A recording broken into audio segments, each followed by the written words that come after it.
види, формата во која е запрепастувачка, ти да отидеш јас сум у принцип сум глуп, знаеш зашто сум глуп? Зашто ја ова што го зборам, треба да седне тука обвинител да го збори, треба да седне тука судија да го збори, треба претседателот на Врховен да дое, треба претседателот на апелацијава да го збори. Видете, женава гази по нас, не смее да го збори тоа дека законот ти кажува дека е 0,8%, законот ти кажува 35%, ама ја ми викам не ви давам и се што ми можете. Ќе ги викнеме или ако дојдат. Сакам да ти кажам дека не би си дозволил, тоа е многу недозволиво. И сега ова ќе го гледа утре министерката, ќе рече, ој ќе ми се наљути, па ќе ми биде непријатно.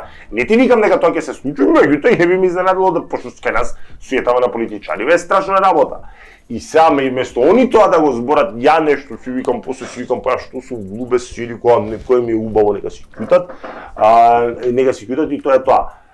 Види, на крајот на денот може и во многу позавиена форма тоа кажам, а тоа што е законска обврска, би требало да го направиме од друга страна по овие кои не си бараат, а не од сегде и гори. Види министер за финансии, луда работа. Тоа никад не би се нафатил на таа работа. Значи многу обврски, значи гори од сегде и са министерката од друга страна се вика чекува колку се 30 милиони што можам да си ги скратам човек, ќе ми ќутат, па ќе си ги скратам,